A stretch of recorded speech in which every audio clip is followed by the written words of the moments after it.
Bonjour, bienvenue sur le site Africa Développement. Dans cette partie, nous allons mettre en application la loi de Laplace. Pierre-Simon de Laplace, physicien mathématicien français du milieu du XVIIIe siècle, a mis au point une théorie par ses découvertes, ses recherches.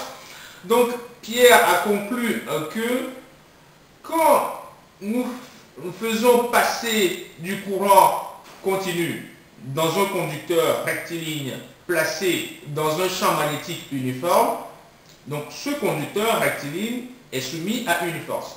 Je reprends. Donc Pierre-Simon de Laplace a trouvé que si l'on fait passer du courant continu dans un conducteur rectiligne, et ce conducteur même est placé dans un champ magnétique uniforme, donc ce conducteur est soumis à une force, donc est animé d'un certain mouvement.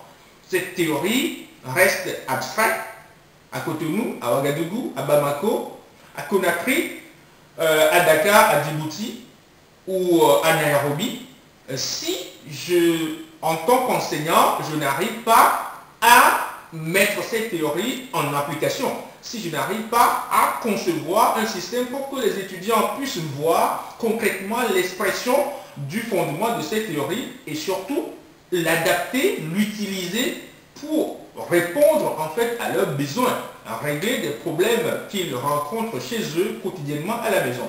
Donc c'est une théorie tout à fait révolutionnaire qui, au XVIIIe siècle, a fait progresser la science d'un bond inimaginable.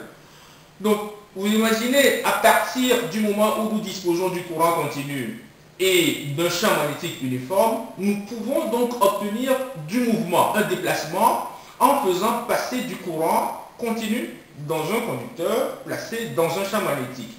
Et nous avons, quand nous parlons de force, donc ce conducteur rectiligne est animé d'une force, donc la force, qui dit force dit vecteur. Pour connaître donc cette force, il faut donc connaître son point d'application, son intensité, sa direction, son sens.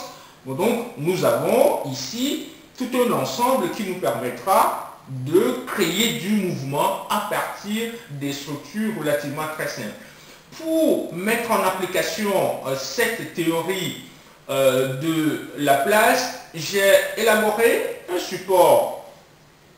J'ai donc deux profils en L qui sont en aluminium, avec lesquels je constitue donc des rails, des profils que vous pouvez fabriquer facilement, et que j'ai monté sur un support en bois, très facile également, deux supports avec lesquels j'ai mis donc une petite planche, facile à fabriquer. Donc cette partie, ce support, cette partie du rail en aluminium est reliée à cette polarité et celle-ci est reliée à cette polarité. Donc je peux faire passer du courant par ici et le courant passe dans les rails et je mets donc un conducteur rectiligne sur les rails, le courant retourne, qui ferme d'ailleurs le circuit, le courant retourne ici et sort d'ici et va alimenter donc mon dispositif. Voilà, ceci est très facile à fabriquer un peu partout. Dans les lycées, dans les universités, en Afrique, vous pouvez réaliser ce matériel d'une façon très simple.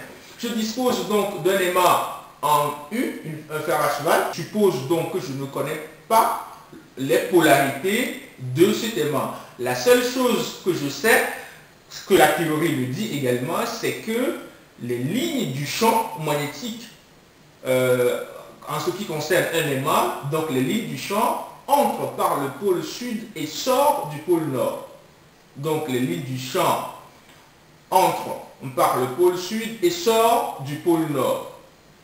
Donc, en plus de cela, qu'est-ce que je dispose? Je dispose d'une batterie de piles.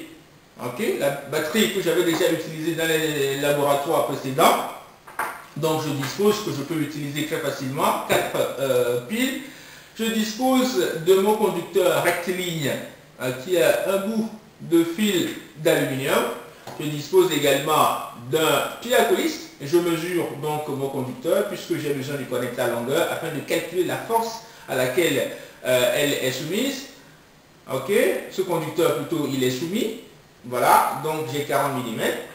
Et je dispose également d'un multimètre qui me permettra de mesurer l'intensité du courant qui traverse le circuit.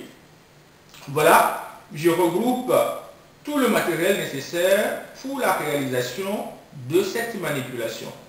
Je vous remercie.